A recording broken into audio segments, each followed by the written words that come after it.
No domingo, no Cinema de Quintal, foi a apresentação do projeto Fruta que Jaboticabal Come, que envolveram o historiador Franco Biondi e os artistas Vinícius Oliveira, Matheus Neves, Vinícius Berchieri, Tiago Petro. A idealizadora foi a artista visual Camila, conhecida como Caibalho. Ela explica mais sobre o projeto. De uma curiosidade minha e também, eu acho que conjunta, né, de todo mundo que estava envolvido no projeto, de saber mais sobre o passado da cidade e numa coisa anterior aos migrantes, né, uma coisa anterior à fundação oficial da cidade. E principalmente a questão de mostrar, né, uma linha histórica, né.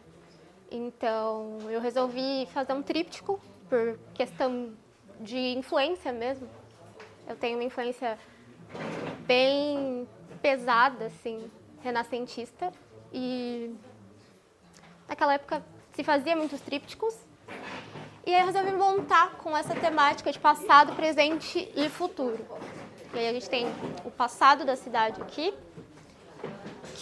de onde teriam surgido os primeiros habitantes. Aí eu resolvi fazer uma canoa sem ninguém, pela questão de se perguntar quem vivia aqui. Depois os trabalhadores do café, que também não sabemos. E por último a santa padroeira da cidade, a Senhora do Carmo, que foi a questão de se estabelecer uma fé e se estabelecer uma cidade e toda essa questão mais hierárquica. Depois tem a questão do presente, é mais uma visão cultural da coisa. Eu usei a questão da Atenas Paulista e da Jabuticabeira, então são as ruínas, e dessas ruínas está nascendo a Jabuticabeira, e a Jabuticabeira não tem fruto pela questão de ser muito difícil produzir arte em Jaboticabal.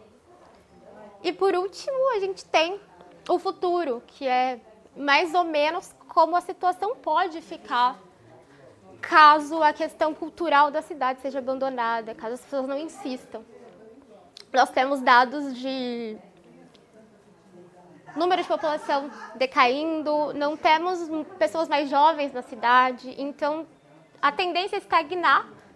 E se as pessoas continuarem evadindo, se continuar tendo essa questão de estagnação, o que eu vejo é muito um cenário pós-apocalíptico. E a gente tem esse sol vermelho, que a gente viu muito esse ano pela questão das queimadas.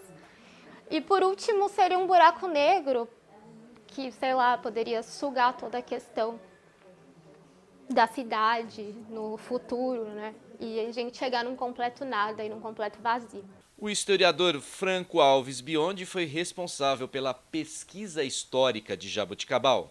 Olha, a minha dificuldade foi inicialmente achar que tivesse pouca coisa, né, e descobrir que na verdade nós temos muito material para falar sobre a história da nossa cidade, e material inclusive de um tempo distante, longínquo, né, do qual a gente não tem mais uma, vamos dizer, uma memória viva, né, como nós temos, por exemplo, da década de 60, da década de 50, né, chega a ter memórias de avós da década de 20 e 30. Né.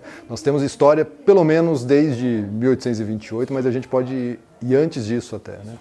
Então, eu diria que a principal dificuldade foi ter topado com um período muito extenso da história da nossa cidade, que a gente não lembra, na maioria das vezes, que em 2028 vai fazer 200 anos, né, e ter como lidar com essa quantidade de informações, né? Isso foi, eu diria que acho que o maior desafio mesmo, né? E é só um início, porque tem muito trabalho para ser feito na história da nossa cidade. Franco diz onde encontrar essas informações históricas de Jaboticabal. Temos no museu, a gente tem alguns registros literários, registros de foto, temos jornais digitalizados, os jornais físicos armazenados lá também, mas nós temos arquivos da Diocese, que tem registros de batismo, registros de casamento, nós temos o registro do cemitério, não conheço esses arquivos, né, são informações que chegaram até mim, mas que no cemitério nós teríamos a documentação desde o século XIX. Nós temos fora de Jaboticabal tem coisa no Arquivo Público de São Paulo, provavelmente tem coisa em São Carlos, tem coisa na própria cidade de São Paulo.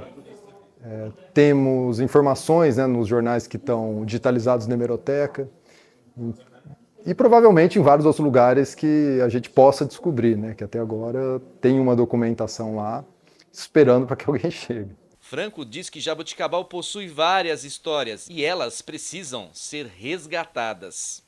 Eu acredito que sim. Eu não diria verdadeira história porque eu acho que nós temos várias histórias, né, e a possibilidade de contar várias histórias, inclusive de várias jaboticabais, vários grupos, né, que viveram na cidade, ajudaram a construir essa identidade. Mas a gente tem, né, que construir e preencher várias lacunas, né, como, por exemplo, essa história do século XIX, né, essa história que envolve escravidão, envolve coronelismo, envolve a própria ocupação dessas terras, né, quem que era essa população que estava vindo, que é uma população situada dentro de um contexto de bandeirantismo tardio, a gente pode falar assim. Nós temos que contar a nossa história também no boom do café, as nossas histórias políticas, a história da redemocratização, né? Se a gente for pensar em 200 anos de Jaboticabal, a gente fala que a cidade, né, viu o Império, viu a proclamação da República, viu a escravidão, viu 2 guerras mundiais, né, viveu sobre 2 ditaduras, participou de 2 redemocratizações, né? Todas essas histórias estão aí, né, esperando, acho que para ser contadas e resgatadas, né?